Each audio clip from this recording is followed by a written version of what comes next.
first time sex, they found that women orgasm like 95% of the time. But when you look at Wow. heterosexual sex, women orgasm like 50% of the time. So there's a huge gap there because women know what women need to climax because they explore it on themselves, right? But there's this like men are not taught, and that's not their fault. Like no one taught them. They're watching pornography and it's penetration and that's it. And so, it's like, there's a gap in education and no one's really going to fill that gap.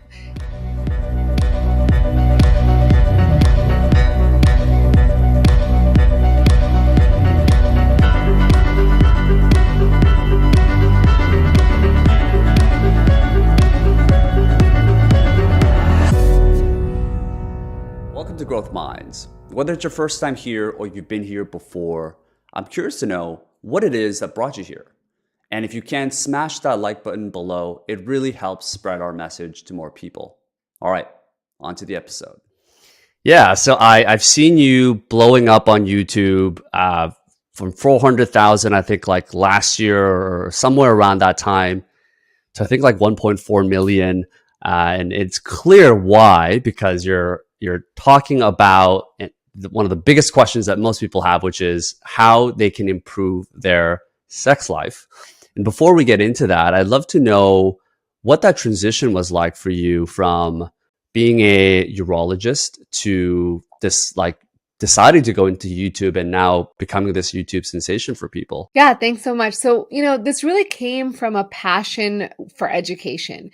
I've always felt that as a urologist and any surgeon, you can do the most beautiful surgery on somebody, but if you can't teach them what to expect or what complications they might have, then you're not doing a great job.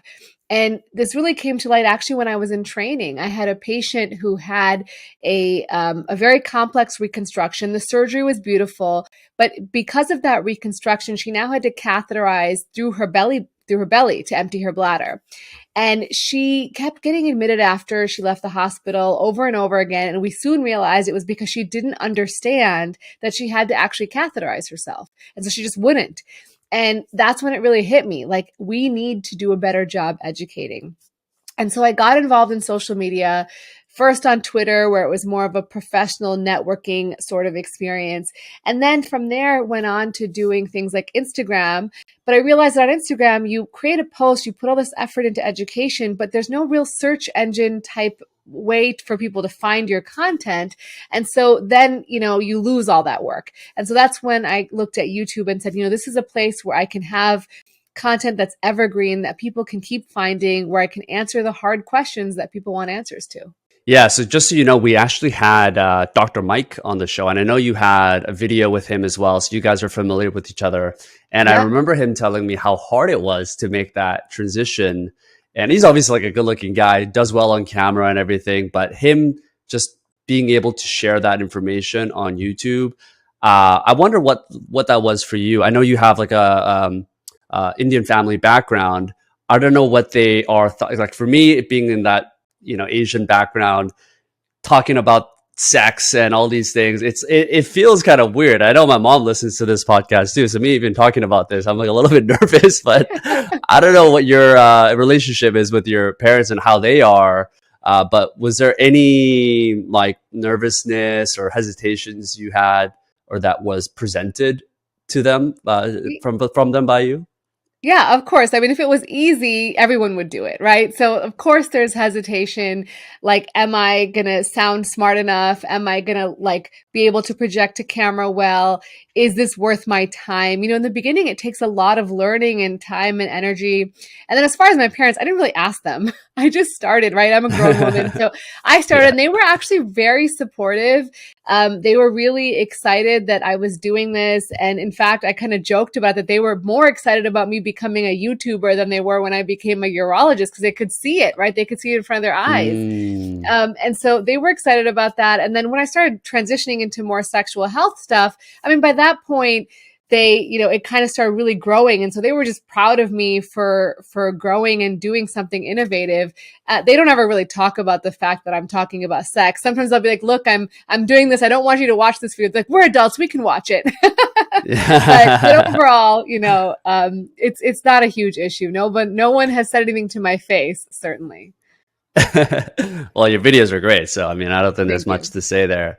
And how do you balance that as you're growing? I mean, I think, with Dr. Mike, one thing that I really respected, and same thing with you, is that he continues to practice and do the things that got him there in the first place, which is meeting clients face to face, helping them, being there in the front lines. And I'm wondering how you approach that now that you're becoming a much bigger influencer, or I don't know if you want to say that, or having a platform with new opportunities coming in all day. How do you plan to balance that with the work that you're doing that got you there? Yeah, I mean, I never plan to stop doing medicine. I mean, that's my first job, that's my priority, and I love it. Like, I love taking care of patients. YouTube just offers me a way to reach a larger audience, right? But that doesn't mean that the one-to-one care of patients is unnecessary. I love operating, I love taking care of patients. And so that's always going to be a part of what I do. And the primary thing that I do, YouTube is a hobby. I do it on the weekends. Like, I literally do all my work on the weekends, and the rest of the week is for my job. Yeah. And so it's just a matter of, like, I've made, I'm very strict about time management and not negotiating, but really having boundaries about what things I'm going to take on versus not take on, so that I can keep both of those things, because I still have a family and I have kids, and all those things need my attention. In fact, more of my attention than anything else. And so I want to make sure that I don't, I keep myself going in all those areas. And if I need a break, well, what's going to take a break is probably YouTube first and then other things. So. Oh, really? So I guess, yeah, YouTube is still the back burner for you. Mhm. Um, Yeah, got mixed. And also, it seems like you're talking about different things. So on YouTube, it's more about the broad appeal around sex life, which is probably much more just broad in general that most people would be interested in. Whereas client work that you're doing face to face is probably very specific and more from a professional perspective that goes deeper into, the things that, an actual urologist would really talk about on a more serious setting. But Yeah, let's get to the big, oh, go ahead. It's usually very personalized, right? It's very specific to what they're going through. And I see a lot of different things. So what I talk about on my YouTube channel is not necessarily what I only see in my practice. I see women with pelvic floor disorders. I see men with sexual dysfunction. I see very complex patients who've had a lot of reconstructive surgery or need reconstructive surgery. So it's different than what I do on my YouTube channel, but also very satisfying. And I teach. So I teach residents and I train them. I work with medical students, and that's extremely rewarding. Yeah, and what I like about the content you put on YouTube is, well, number one, they're either from your own experience because of the professional experience that you have, but when you're talking about things that might be outside of it, it's always data driven, it's always research driven, and you're not afraid to say that this might not work for people, this might not be necessarily supported. So you kind of measure the quality of the research as well, and I think this is why people respect kind of the work that you do. Um, but let's get to the big topic here, which is how to improve your sex life. This is probably why most people tuned in. And I'm curious, from questions that you get for people, what are the things that most people are the most curious about or maybe struggling with when it comes to their sex life? Yeah, so I think it's different for different genders, and I'll just generalize as men and women, but we know that there's lots of genders. So for men, I think a lot of people are focused on the character of their erections and the ability to sustain an erection and ejaculatory issues. And for women, it's usually about arousal and if they're having pain with sex. So those are the kind of most common things that we see in a clinical setting. And I think definitely on social media, I've seen that too. People are really wanting to learn, like, how can I last longer? How can I pleasure someone better? How can I, be a better partner? All those things kind of come into play. And like from a medical standpoint, there is actually data behind a lot of these things.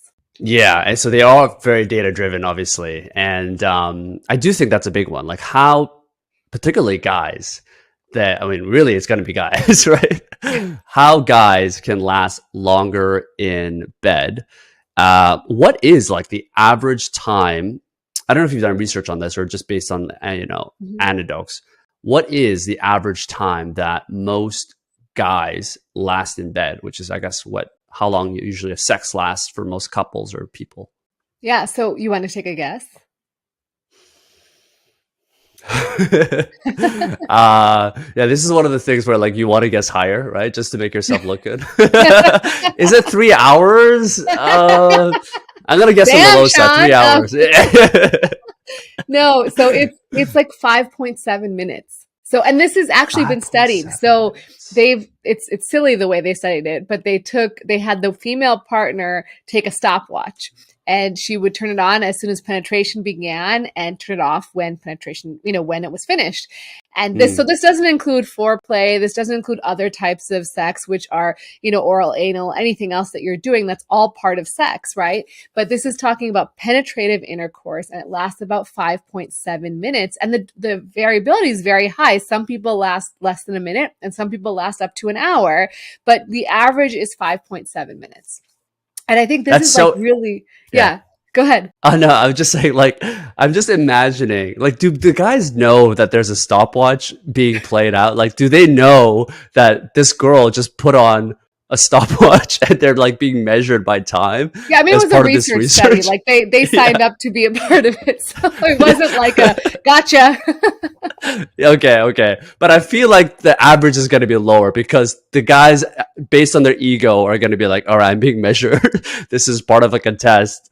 Yeah, And definitely. I mean, that's part of it, right? Erections have a big mental component, right? And so, yeah, certainly that mm, will play a role. But, I think that the key takeaway is guys like, I need to last longer. But do you? Like, do you really need to? Like, one, are you average? And two, is your partner satisfied? Like, I think a lot of the times it's like this ego, right? Like, is my partner like, I need to last longer because I need to, right? That's what society tells us we need. But is your partner actually like climaxing for penetrative sex? Are they actually enjoying it as much as they would if you stimulated their clitoris or something else, right? So I think like really the question is, why do you want to last longer? And what's mm. the, what is, are you and your partner both upset about it? Then yeah, let's talk about it. But if you're not upset about it, then great. Like enjoy sex and don't stress about this because it's not a problem. There is a lot of pressure for guys to Mm-hmm. last longer. We have this like measurement. It's a quantifiable thing, and it's guys are very ego driven in general. But I'd be curious to know for a girl, what has there been research done asking women, Mm-hmm. and this is obviously for heterosexual relationships, what their ideal sex time would be? I guess from a penetration perspective to last. Yeah, so there has been, and it's more, and I don't know if it's specifically penetration, but just how long sex should last, and it's longer, right? It's like 15 to 20 minutes. But ultimately, I think that the thing is, even women are brainwashed, right? We think that that's Mm, what we should want. But to be honest, if you look at how women derive pleasure based on anatomy, right? So the penis and the clitoris are identical embryologic tissues. So they both get larger with arousal, and they swell with blood flow, and they decrease when they go away, and they're stimulated, and it feels good. Like it's all the same, the clitoris and the penis. So the large majority of women, over 80%, maybe even 90%, depending on what study you look at, need clitoral stimulation to climax, and that's what they derive pleasure from.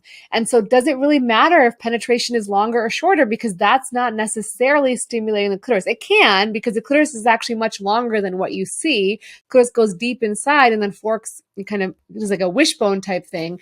But ultimately, like there's other ways to be pleasured that doesn't require penetration. And so like I think that there's so much more to sex, but everyone's brainwashed, right? We think that mm. you have to last a really long time. You have to, it has to take just like you have to have a longer, girthier penis. Like those things are not necessary for pleasure. And the goal of sex is either to have kids or to have pleasure.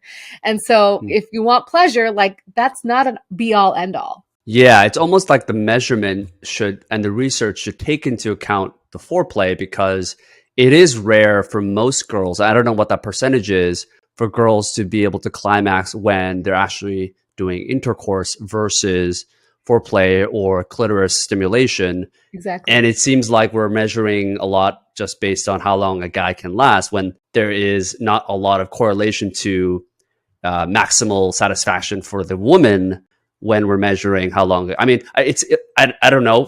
This is just me thinking, but I've heard girls talk about this being like almost two different sensations, where you're doing foreplay that is like one level of sensation, but it's kind of like apples and oranges. And they love both, obviously, but it's like a different sensation. They don't necessarily Yeah. have to climax when they're doing intercourse, but they enjoy it because they also know the guy is getting that same satisfaction. So it's like this mutual, um, connection that they have around that.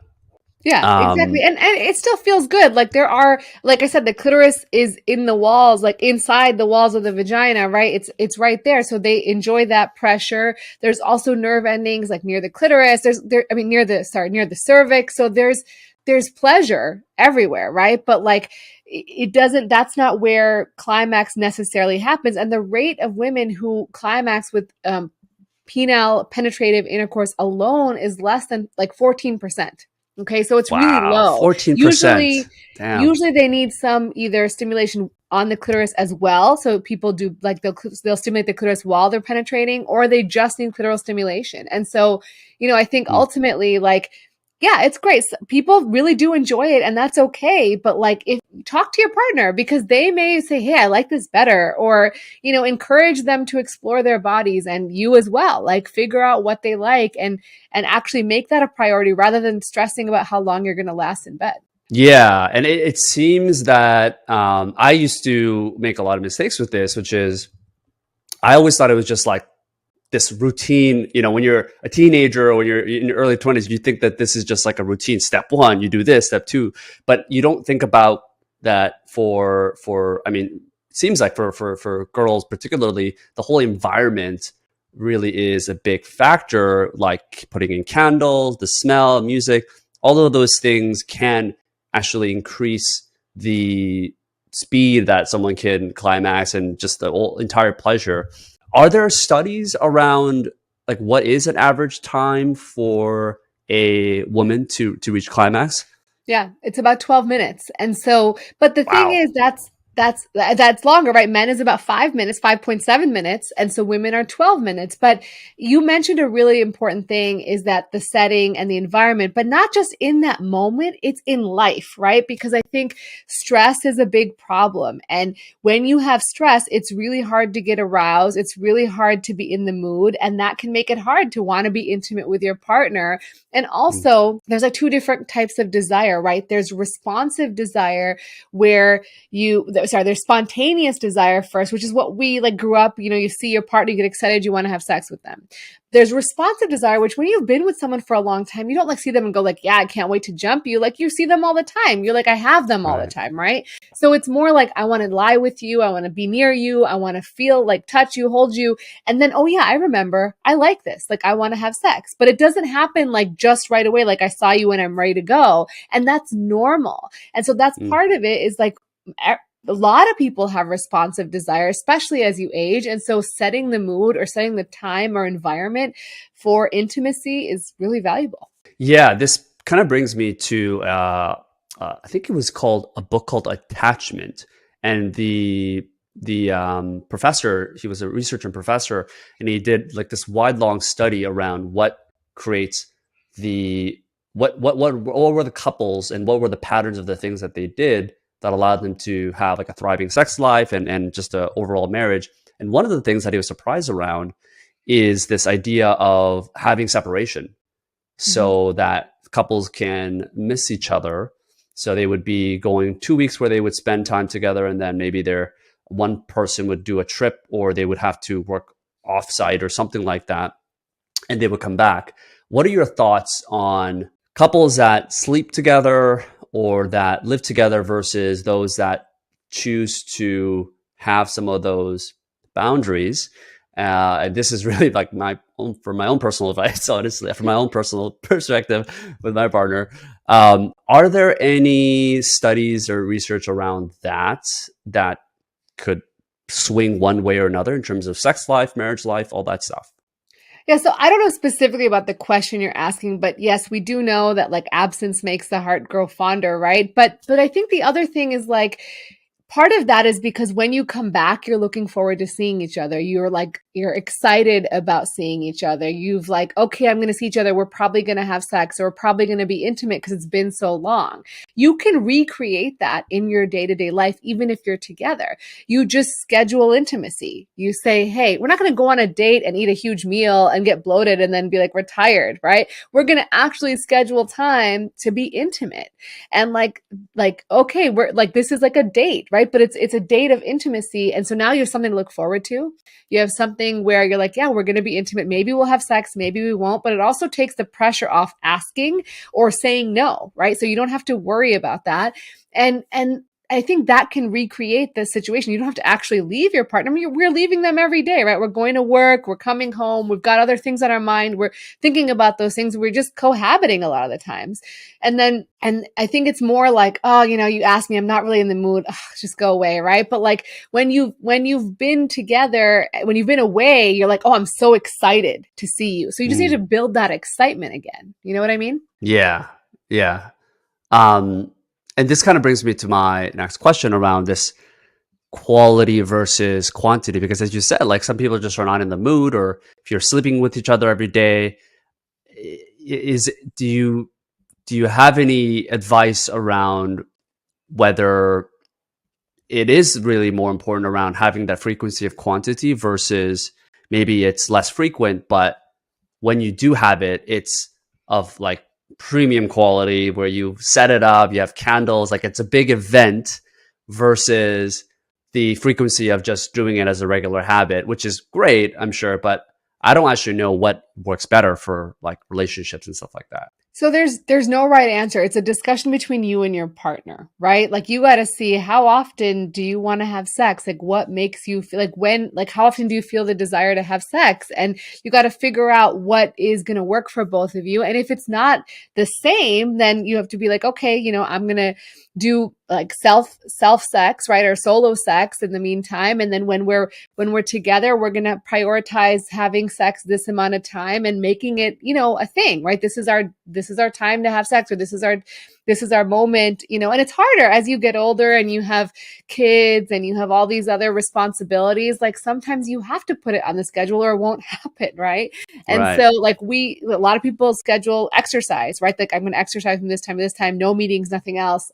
This is my time. So prioritize your partner and make it a thing for you. And I don't, like I said, I don't think there's one right amount, but certainly making it something that's like prioritized in your life, whether it's a big event or it's just time that you've decided to spend together, that's quality and that's what you need. Yeah. Maybe this is like my lack of experience with long-term relationships, but I always had this I don't want to say like fantasy or like this positive outlook on like spontaneity where you don't plan it, like almost planning it seems like it's this like routine professional like formal event that you're Yeah. doing, whereas like from a sexual perspective, I guess there's something around the magic of just feeling it, or just kind of that teenager thing that you had when you were growing up, where like you go for that feeling that you have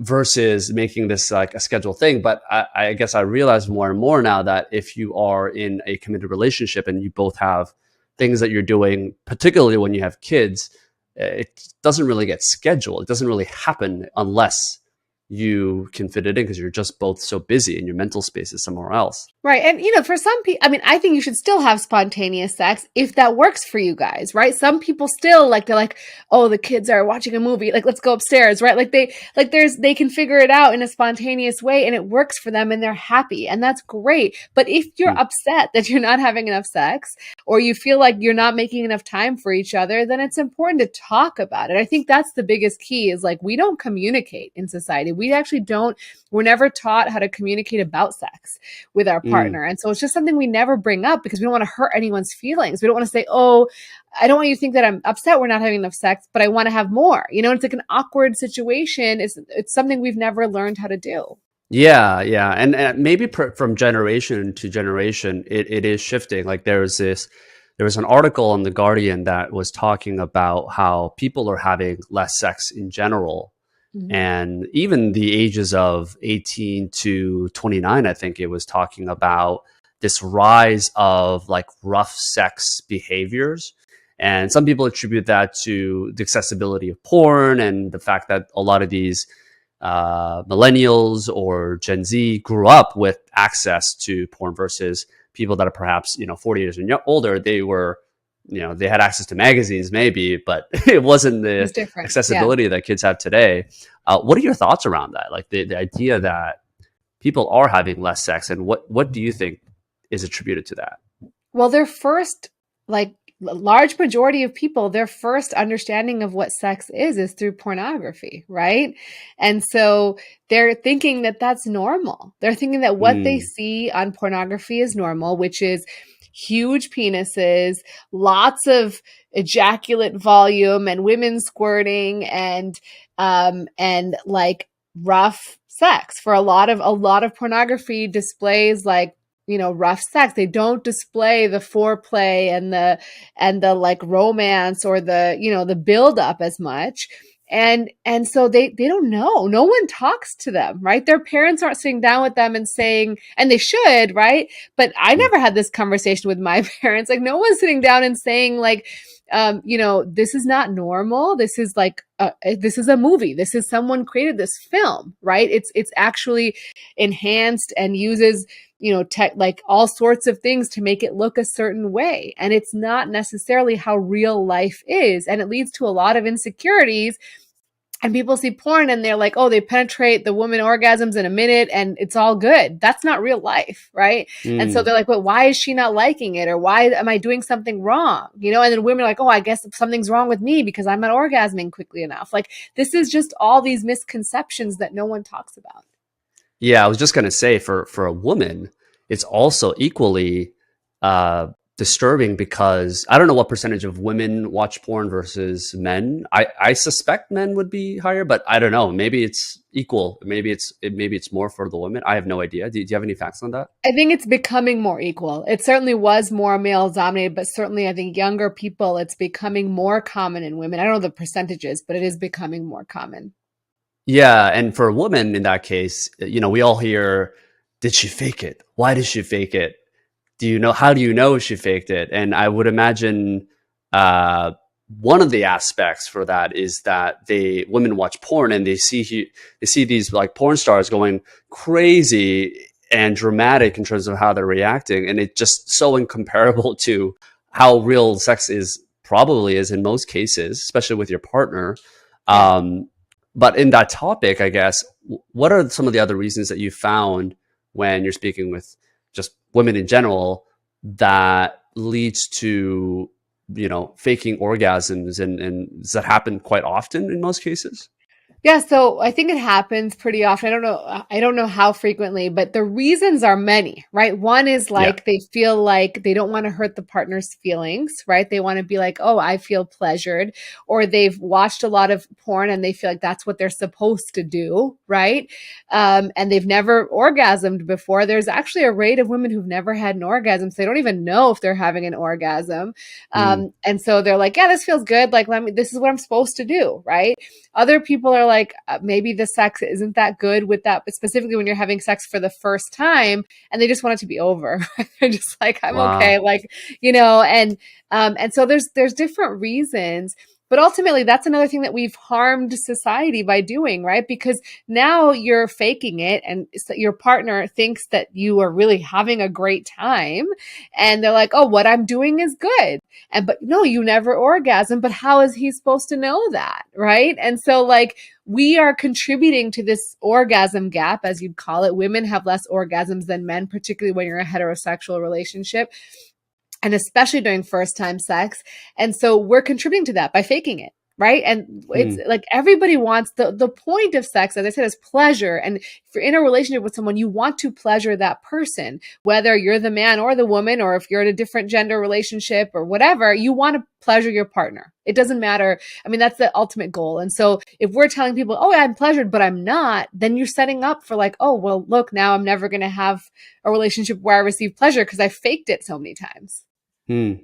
That's interesting. Do you think a female and female partnership is more likely, like have a higher chance of climaxing orgasm Yeah. versus a heterosexual So if you relationship? look at first time sex, they found that women orgasm like 95% of the time. But when you look at Wow. heterosexual sex, women orgasm like 50% of the time. So there's a huge gap there because women Mm, know what women need to climax because they explore it on themselves, right? But there's this like men are not taught, and that's not their fault. Like no one taught them. They're watching pornography and it's penetration and that's it. And so, it's like, there's a gap in education, and no one's really going to fill that gap because we're kind of a prude society in general.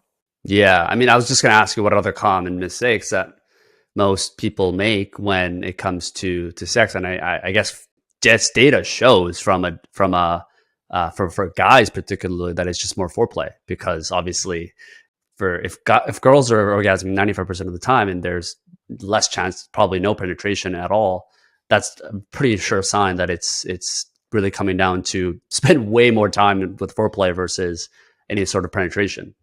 Well, and oral sex is oral sex. It's not necessarily foreplay. It's still sex, right? And Right. it doesn't have to be, or I mean, there's so many tools that we can bring in the bedroom. You can use your hands, you can use toys, you can use your mouth, you can use your penis. Like it doesn't need to be one thing. But we're like, I also find that sometimes people feel, and I don't know about the data on this, but at least in my audience, people are like, well, am I going to be replaced by a toy? And like, no Hmm. one's going to replace a human being with a toy. It's just like a more efficient way to get an orgasm. It doesn't mean that you don't have orgasms with your partner.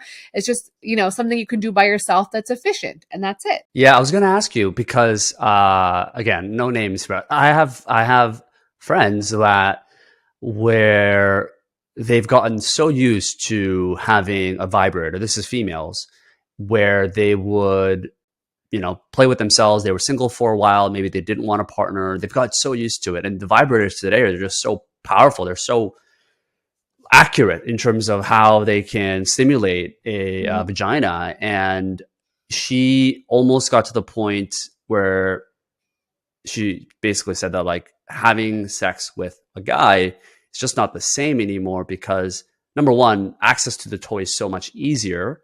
And obviously the porn kind of accelerates that and enhances that.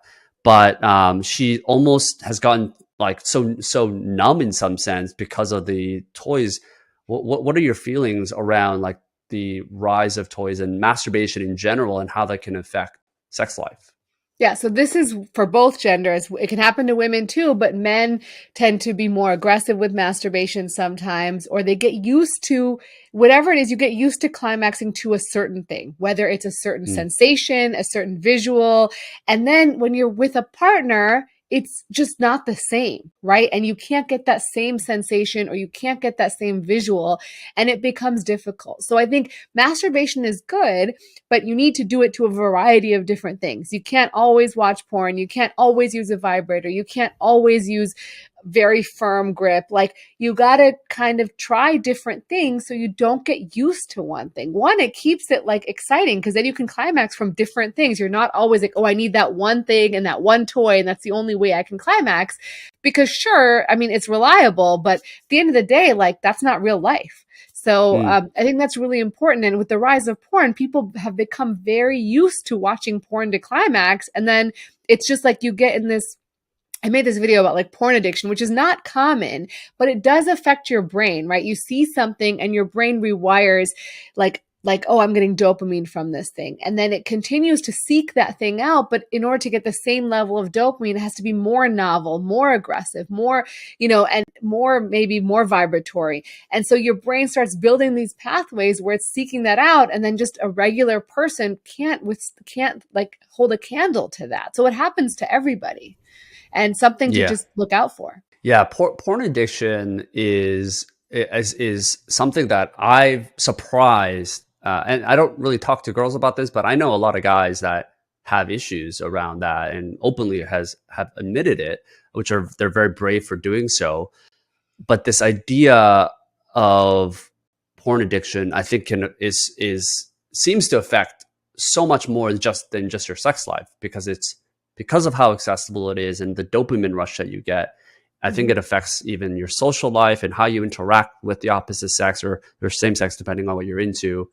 And it's yeah, it can be a very dangerous thing. And I guess masturbation is, in some sense, today goes hand in hand with usage of porn. So in some sense, the more you masturbate, probably the more likelihood of you watching porn. So it seems like it is going hand to hand. But is there like a healthy way to masturbate in that Yeah, I mean, sense? look, I think porn's not bad in and of itself. It becomes problematic. And you know, like you were saying, these people are admitting, people know when they have a problem. They're like, I'd rather watch porn than be with my partner. I'd rather watch Mm, porn than go hang out with my friends. I'd rather watch porn. I'll be a little late for work, right? Like that's when it becomes a problem. And then, you know, people who are masturbating all the time with porn, that's when masturbation becomes a problem because it's hand in hand. But the masturbation by itself is a very safe and effective way to achieve pleasure and very, you know, get all the benefits of orgasm, which are like lower heart rate, sleeping better. There's so many things that go along with like having climax, right? And so masturbation alone is not bad. And even pornography alone or with masturbation occasionally is not bad, right? If it's not affecting your life in a bad way, it's not bad. But if you're finding that like you can only masturbate with porn or you're like using porn as a substitute for real life, then that's a problem, right? And so mm, I don't want to like shame people. There's so much shame in society, like, oh, you masturbate too much or you watch too much porn. Like, if you're living a normal, healthy life, you have a normal relationship, you have, you know, you have good, like, you have good work life balance, and you like to hang out with your friend, you like to spend time with your partner, you're still climaxing with your partner, you're still having good sex with your partner, then it's fine. There's literally nothing wrong with it. And so, I think there's a fine line, and it's really important not to shame people because a lot of people saying like porn's bad, masturbation's bad, but like there's so many people doing it normally and healthily, and like don't shame them. They're doing everything fine. yeah, and I think this conversation itself is helping because I think people shame talking about sex in general, which is why I Mhm. admire your work so much. And even for me, it is thinking about like talking about sex. It's not like a comfortable thing to talk about this kind of stuff Yeah. openly, even though Yeah. it's not about me necessarily. But one of the things that has come into light more with people is this idea of like edging leading Mhm. to stronger orgasms in general, and this maybe goes ties back into quality of the sex in general. But number one, what is edging for people that don't know about it, and what are the things that are happening in our bodies that lead to the positive effects that people are talking about? Or are there any downsides? I'm not sure actually. Yeah, so edging is essentially the process of getting close to climax and then kind of backing off on the stimulation and then resuming sex, right? And it is certainly associated. We actually use it as a treatment sort of for premature ejaculation. So people Mm, who are ejaculating too quickly, whether it's usually less than a minute or two, but really if it's distressing to you or your partner, then you know that's a situation where you can use that. You can get close to climax. Your partner can then kind of squeeze the head of the penis and then you kind of resume again, and then when you get close again do the same thing, do it like 3 times, and then the last time you ejaculate, and slowly that will help increase the duration to ejaculation.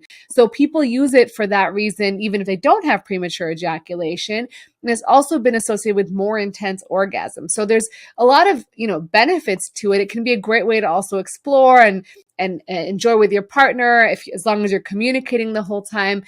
It can be a great tool. But I think the negatives really are if you're doing it like so much that it's becoming like all day and you're not doing anything else, like you're literally spending all day edging and like you're focused on that, you're not doing other things. Or if you start having pain, because some people, whenever you get close to climax, your pelvic floor muscles tense up, right? And so mm, if you're constantly tense, right, you're doing it for long periods of time, you're constantly tense in that area, your muscles can become tense. It's like lifting weights, right? If you were to constantly like lift and hold this, right, steady, then your arm would get sore, but also your shoulder would get sore, your elbow would get sore, your even maybe your hand would get sore. And so your body can also react and you can start having pain. You can have testicular pain, scrotal pain, pain with ejaculation, pain with erections.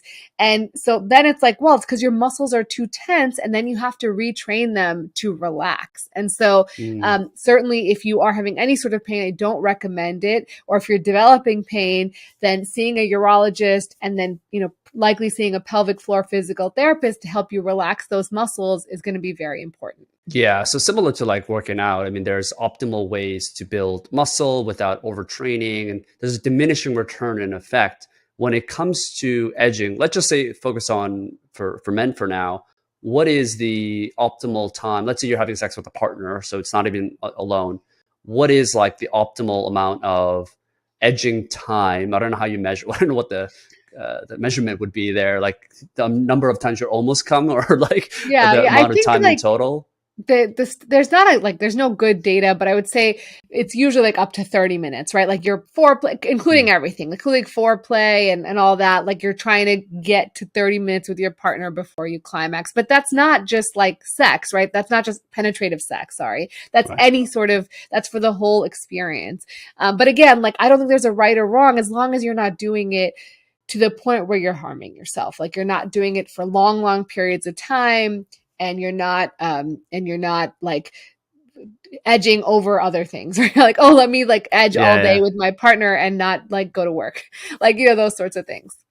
yeah. And from a purely experience perspective, though, is there a diminishing return? Like, if you do 15 minutes of edging, after that, you're not really going to see much of a return of like We don't more know. orgasm. Yeah, we Okay, don't know. That's not been studied. You know what I mean? Like we okay, don't really know. So it's I think it's fine to experiment. Just don't go overboard, right? Like don't be like, okay, like all weekend we're gonna edge and like yeah. maybe then on This is the Monday I'm edging gonna be weekend. yeah, Yeah, like edge weekend, maybe maybe. yeah, like maybe just like small experiments and kind of figure it out. Yeah, it's worth testing out. I think most people don't think about it at all. So I think just to try it out. And is it the same for girls? Like the idea of edging? It seems more like I guess just more obvious for a guy to not come before because most guys they won't be able to do it multiple times with the same amount of satisfaction. So is it how would that work for girls? Is it similar in that like before they come, it would just they would stop? Yeah, you would just kind of reduce the stimulation right before climax. Women know when they're going to come, right? They're like, okay, it's coming. Like, okay, let's just take a break for a second or let's do something else. Like, Mm, you know, you can do that whether it's by yourself and you can do edging by yourself, right? When you're masturbating.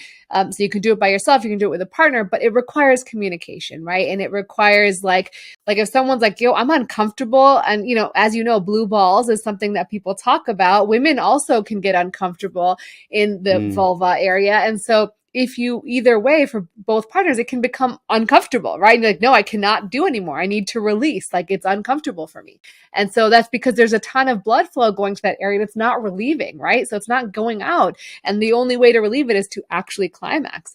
It will go away with time, but ultimately, like it can be uncomfortable. So you have to communicate when you're doing it with someone else because you don't want to like keep pushing them when they're like, I'm really uncomfortable. I need to like, you need Mm. to not stop. You need to like finish. This is kind of moving on to relation to testosterone and just overall sex drive from a libido perspective. What are some ways for maybe guys that have lower testosterone or for women that are just not? I don't know what the chemical way to describe for women. Like for men, it's low testosterone. Chances are you're going to have lower sex drive. For women, I don't know, is it lower estrogen that will lead to that? So there is some testosterone lowering as well for women, but there are actually so for men we know that testosterone is very closely correlated with libido, but for women there's actually medications for low libido. There's Addy, which is a was philbanserin, which is the name, which is the pill you take every day, and there's bremelanotide, which is an injection you give yourself an hour before you want to have sex in premenopausal women.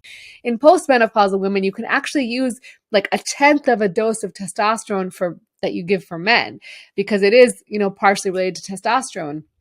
And so that's off label. It's not currently like something you can, it's an off label management of low libido.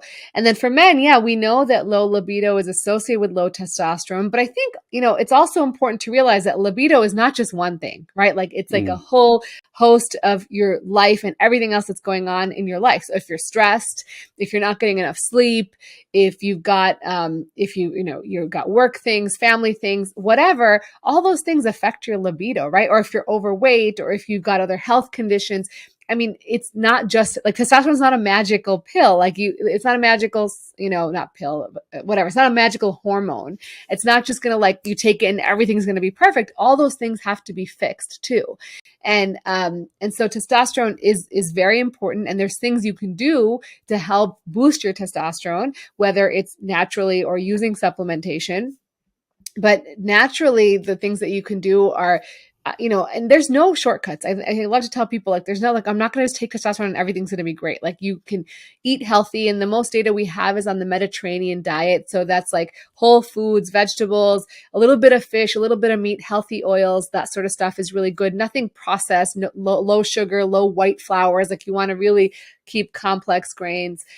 You want to limit excessive alcohol, excessive marijuana, excessive drugs, because that's going to affect your libido as well. You want to work on sleep. Like we as a society, we like pride ourselves on not sleeping enough, but testosterone is a circadian rhythm. So testosterone is released within a circadian rhythm, which means that when it's light outside, your testosterone is high. So when we test testosterone in the office, we say, check it before 10 a.m. because that's your highest level of testosterone. And that's where we've made the benchmarks, right? That's where we know where people should be based on that level in the morning. And so as you go later in the day, your testosterone declines, which is why many men wake up with a morning erection because their testosterone is really high.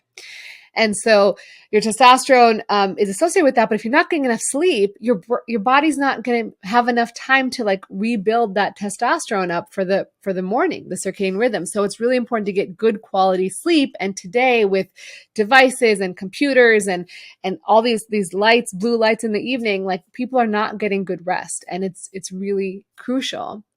And then the other thing, there's two other things. One is doing kind of strength resistance training. And this, really helps boost testosterone in a short-term period of time. It's not like long-term, but if you are a consistent exerciser, right? If you are exercising regularly, you will be constantly boosting your testosterone, right? So using kind of heavy muscle groups, big muscle groups, and doing like weightlifting, like, heavy weights is actually been shown to be beneficial.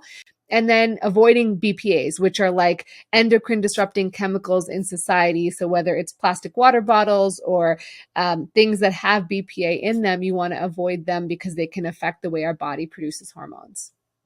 I didn't know about the BPA part. Like what are some of the common things that people would normally consume that maybe they don't know about that has BPA? Plastics, right? Plastics are like, our food is in plastic, right? You get takeout, it's in plastic. Your water bottles are in plastic. And while they say they're BPA free, a lot of them, it's still plastic. Like I don't necessarily think it's really that safe. So if you can switch your food to a glass plate or a ceramic or whatever you're using, Corningware, and if you can, pour your water into a regular water bottle, like, something like this, rather than a plastic bottle, then that's going to be better. Yeah, I've stopped trusting labels a long time ago. I mean, just so many differences out there. A few last questions around testosterone. So supplements, are there recommended supplements that you recommend people take for, well, not just overall health, but also focusing on testosterone, let's say? So there's no recommended supplements because supplements are not regulated. And so in the medical society, it's like we can't guarantee that's what's on the bottle is actually in the pill, right? And the studies for supplements are really poor, right? They're done in small groups because there's just not a lot of funding for these sorts of things, right? There's not a lot of funding for research, and there's never going to be great research on a supplement, right? Because the pharmaceutical companies, they're going to put a ton of money into their research, right? And so there's not good data. And so what I try to do on my channel is I try to like do the research that we have and present that because, that's all we have, but you guys should know what that is. And so I've looked at a few supplements.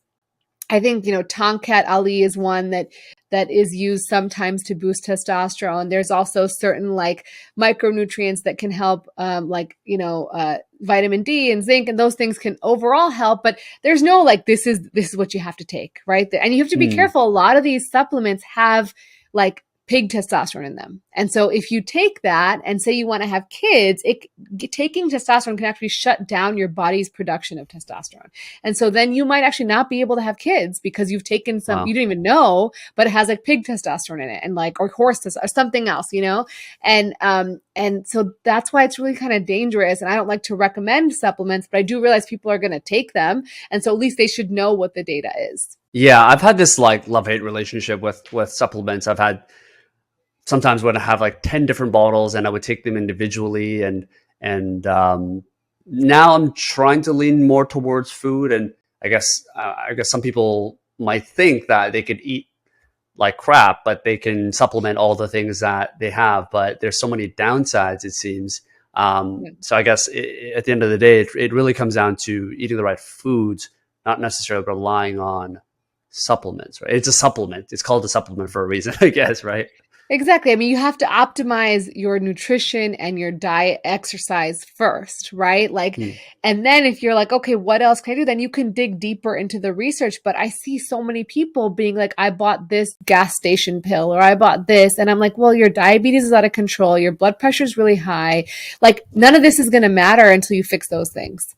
And so I think that's the key to take away is like, obviously your audience is really into improving themselves, but like, it's hard. It's hard to improve your diet and it's hard to fix your health problems, but those have to be a priority.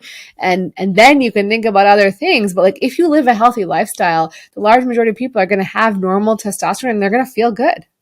Hmm. Final topic around sleep. This kind of brings back what we talked about, which is, I think I saw this interview with Matthew Walker, who wrote Why We Sleep.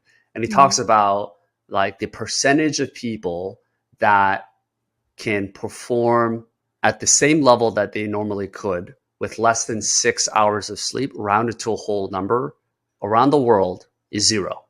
Yeah. It's Which, really low. Yeah, it's it's zero amazing. to a whole And number. and you know, it's because you can see there's research. I read the book too. There's you can see that there is a decline in performance after even one night of missing sleep. So like they've studied this. And so there's really like people pride, as I mentioned earlier, people pride themselves. I slept 6 hours. I only need 4 hours of sleep. I'm good. But it's going to catch up to you and it's going to affect you in different ways.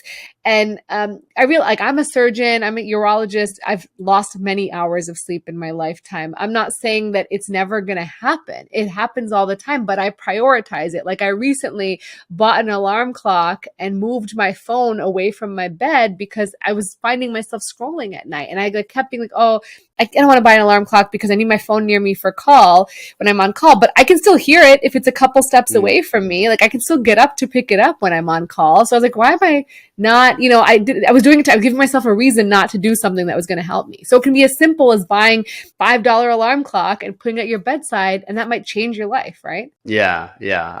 I've done as much as I could to optimize sleep. One of the things that I think would be a great question for yourself is, I find myself peeing a lot at the middle of the night, even though I try not to drink water like 2 or 3 hours before sleeping. Mm-hmm. And like some doctors even now talk about this 8 glasses of water is this whole like myth that the water companies put out there as a marketing message. So I don't know. Like, I drink water. I drink water a lot, and who knows what's true these days. But how can people get better quality of sleep? Because I know I'm not getting the best quality of sleep when I wake up 2 or 3 times a day. Hydration is an important point because I see a lot of people come in and they're like, I'm peeing all day. I'm peeing all night. And they walk in with like, I drink 4 of these. This is not a small bottle. Okay. That's They come one, in yeah. and they're like, I drink 4 of these a day. And I'm like, well, of course you're going to pee a lot, right? Like your body's not going to, your average bladder holds about 16 to 20 ounces, right? That's like, and that's the average bladder. Some people's are smaller, especially if you're a smaller person. If you're a bigger person, maybe you'll hold a little more, but you know, you're going to have to pee. The normal amount is 4 to 6 times a day, or less than 8 times a day, but probably most people go 4 to 6 times a day. And then at nighttime, if you're younger than 65 or 55 once, after about a certain age, your body starts producing more urine at night. So you should only wake up once. So if you're waking up more than that, it's either because you have a problem with your bladder, like overactive bladder or something else, or you are drinking too much. And so there's certain things that can irritate your bladder, and also drinking a lot, even if you stop a couple hours before, ideally that should help, right? But if you're drinking Mhm. a lot during the day, it's still going to filter through. If you have swelling of your legs at night and you put your legs up, that fluid then starts going through your body. So lifting your legs a little earlier can help. And then watching things like bladder irritants at night. So bladder irritants can basically cause your bladder to feel like the sensation of urge, like they actually make it more sensitive. And so if that's what's waking you up, like the urge to pee, then you got to kind of take an inventory. What am I having at night? Am I having a glass of wine every night? Am I having an espresso after dinner every night? And then for some people, it can be simply like citrus fruits can be very irritating. And for some people, artificial sweeteners can be very irritating. And even just carbonated beverages for some people can be irritating. So I'm not saying you should get rid of all of those things. I'm saying you should pay attention and maybe get rid of one thing at a time and see if it makes a difference. And as far as hydration, how much you should drink, our bodies are pretty amazing, right? Like when you don't drink enough, you might notice your urine's a little bit darker. And when you do drink a lot, you might notice your urine's like very close to light yellow. And so the goal is to be like a lemonade yellow. That's kind of the color that we know you're hydrating well. But if you say you skipped a couple glasses of water, like your body keeps more urine in, or keeps more fluid in. That's why your urine gets darker, right? It's just got more of the products that make it yellow, urobilin, because it's just not as much water going through. So, ultimately, like you should drink when you're thirsty. So what I tell people is drink whatever you want, breakfast, lunch, and dinner. And then in between, sip on, water. But like drink to thirst, or maybe a little bit more if you're about to perform. There is some data saying that like if you're about to perform, you want to be a little bit overhydrated, or a little bit, we want to be well hydrated before you're going to do some sort of major performance. So if you're going to like go take a test or run a marathon or whatever, probably a good idea to drink a little extra that day. But ultimately, like your body does a great job regulating it. And 8 glasses includes the food that you're eating that has water in it, the fruits, the food, the smoothies, the soups. So it doesn't need to be 8 glasses on top of everything else. Yeah. So that thing that just really struck a chord with me, because you're saying lemonade water. Talking about yours is a little weird. Lemonade This is like water. my job. I do this all day. I know. Does For it you, look it's like totally lemonade? normal. Does it look like ketchup? Does it look Coca-Cola? Yeah. Like what's the hex file of that color? You're like so accurate with it. That's like a really nerdy joke. Yeah, I do design as well. Anyways, nobody's gonna laugh at that. But lemonade water, that I didn't realize that is like the optimal color, because mine, you can't even see through it. Mine, like when I pee, it just looks like it was fresh water. Like it's just That's totally too much. That's transparent. Too much So like yeah. I didn't even realize that maybe I am drinking too much water. What are the downsides? I've heard that it can deplete minerals and stuff like that if you do. So it's usually healthy people are not going to have problems, but you can actually lower the sodium in your body. And if that happens, then you'll start having you'll actually have symptoms of like maybe being a little cognitively confused, some nausea, some vomiting. And where we've seen it happen is in marathon runners, actually. So there was actually a few marathons where people started getting really sick, and we thought they were dehydrated, but when they checked their blood levels, they were actually overhydrated. So they drank so much that their sodium levels were dropping, and that's why they were getting sick. So it's you don't need to be clear. Once in a while, sure, you drink a lot, you work out a lot, it's clear, it's okay. But every day it shouldn't be clear. That's fascinating. Okay. Yeah. That's probably the big thing that I learned today. We talked a lot about sex, but this is probably the big one. Yeah, Lemonade good, right? water. Yes, Yeah. yes. Well, this has been so fascinating. I've really learned a lot, and hopefully the audience did as well. We normally have authors on, so we usually like promote a book or something like that. But what would you like people to know about you? Where can we direct people to learn more about yourself? Yeah, so I'd love it if you guys would join and find me on YouTube, Rena Malik MD. That's where I create new content every week, 2 videos a week on topics just like we discussed here. So join me there. You'll learn a ton. I also post like short videos on Instagram and on TikTok. If that's where you live, you can certainly go there and find me. But the most bang for your buck will be on YouTube. And someday I will have a book, and maybe I'll hit you up and, we can come back Yeah, on. absolutely. Yeah. Yeah. Podcasts are one of the best ways I found. And just from friends of mine that have been authors, this is one of the best ways, it seems. Yeah. to get a book out. So yeah, hopefully that would be awesome to have you write a book and share more of your knowledge to a different Yeah. medium. Yeah. Yeah, really excited for that. Dr. Rena, Malik, thanks so much for coming on the show. Thank you guys for tuning in, and we'll see you next week.